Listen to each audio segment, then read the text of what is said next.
अस्सलाम वालेकुम, my name is Rizwan. I am here to teach you class 10th physics. आज का जो हमारा टॉपिक है उसका नाम है relation between velocity and wavelength. हमने रिलेशन बताना है तीन चीज़ों के दरमियान। पहली चीज़ वेलोसिटी है, दूसरी चीज़ फ्रीक्वेंसी है, तीसरी चीज़ हमारे पास वेवलेंथ है। यानी कि एक ऐसा फार्मूला ड्राइव करना है जिसके अंदर वेलोसिटी भी आएगी, फ्रीक्वेंसी भी आएगी और वेवलेंथ भी आएगी। चलिए अब हम फार्मूला ड्राइव करेंगे। Wave is the disturbance. Wave एक बेसिकली क्या है? डिस्टर्बेंस है। हमने पढ़ लिया है कि वेव किसी मीडियम में पैदाशुदा ऐसे खलल को कहते हैं जिसमें मीडियम के ज़र्रात अपनी वाइब्रेटरी मोशन करते रहते हैं। वेव इज़ अ डिस्टर्बेंस, एक खलल है इन अ मीडियम में which travels from one place to another.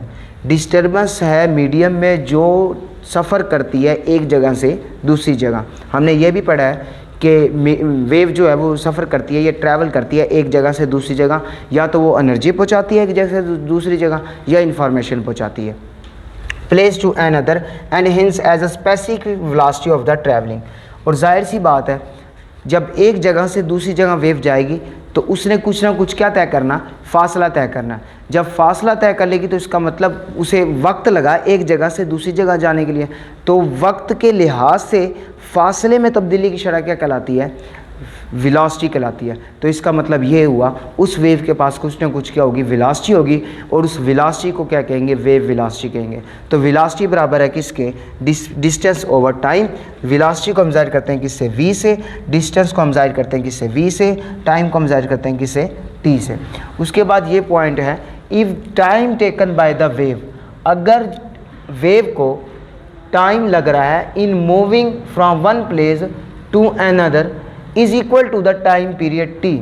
अगर वेव एक जगह से दूसरी जगह जा रही है और उसको टाइम लग रहा है एक जगह से दूसरी जगह जाने में, और वो टाइम लग रहा है टाइम पीरियड के equal, then the distance covered by the wave, तो जो कवर करेगी wave distance will be equal to the one wavelength. तो वो इक्वल होगा किसके? वेवलेंथ के इक्वल होगा जो वेव डिस्टेंस कवर करेगी। वो कब डिस्टेंस कवर करेगी? अगर कब उसका जो डिस्टेंस है वेवलेंथ के इक्वल होगा? जब वो एक जगह से दूसरी जगह जा रही है और उसे टाइम लग रहा है किसके इक्वल? टाइम लग रहा है टाइम पीरियड के इक्वल, टी के टाइम लग रहा है। तो हम कह सकते हैं डिस्टेंस की जगह क्या आ जाएगा? फिर वेवलेंथ आ जाएगा, क्योंकि डिस्टेंस जो उसने कवर किया वो किसके इक्वल आ गया? वेवलेंथ, यानी कि लैम्डा के इक्वल आ गया। तो v ऐसे कैसे आ जाएगा, और डिस्टेंस की जगह क्या आ जाएगा? फिर लैम्डा आ जाएगा, और टाइम की जगह क्या आ जाएगा? टाइम पीरियड आ जाएगा। अब हमारे पास ये बन गया। अब देखिए इस इक्वेशन के अंदर हमारे पास वेलोसिटी यानी कि स्पीड आ गई है, और हमारे पास वेवलेंथ आ गई है, और हमारे पास क्या आ गया? Time period. तो हमारे पास वेलोसिटी भी आ गई, वेलोसिटी भी आ गई और वेवलेंथ भी आ गई। लेकिन अब हमारे पास किस चीज़ की कमी है? फ्रीक्वेंसी की कमी है। तो हमारे पास जब अगर फ्रीक्वेंसी आ जाती है तो फार्मूला ड्राइव हो जाएगा इन तीनों के दरमियान रिलेशन का। तो हम कह सकते हैं but the time period t is the reciprocal of the frequency f। हम कह सकते हैं कि टाइम पीरियड जो है वो रेसिप्रोकल ऑफ फ्रीक्वेंसी, यानी कि फ्रीक्वेंसी को उल्ट कर दूँ तो हमारे पास क्या बन जाता है? टाइम पीरियड बन जाता है। तो हम कह सकते हैं t is equal to 1/f के। तो t की जगह उसकी वैल्यू पुट कर दो। v ऐसे कैसे आ जाएगा? लैम्डा भी हमारे पास क्या आ जाएगा?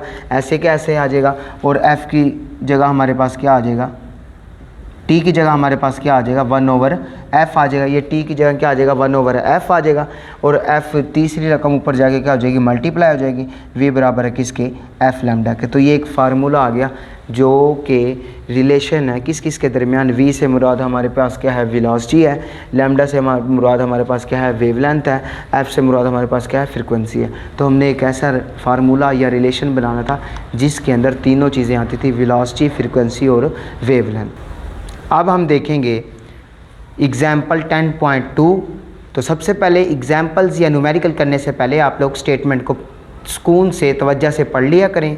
फिर आप जो स्टेटमेंट में गिवन डाटा होता है, जो चीज़ें दी हुई होती हैं उसको लिख लिया करें, और जो चीज़ फाइंड करनी होती है उसको भी लिख लिया करें।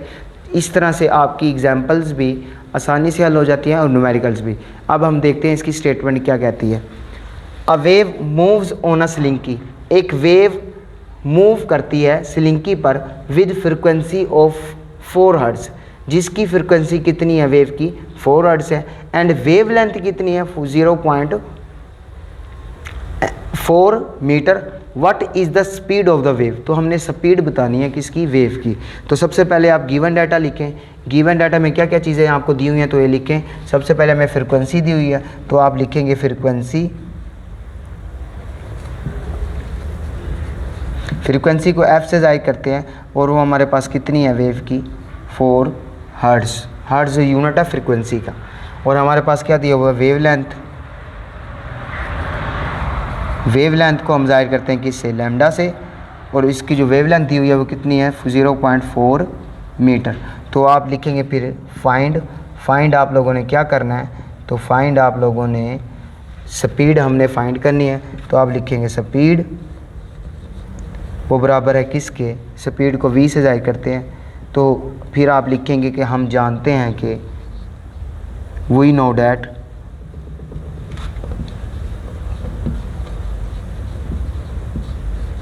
आपने अभी एक रिलेशन निकाला था, हमने एक रिलेशन निकाला था v बराबर है किसके, f लैम्डा के।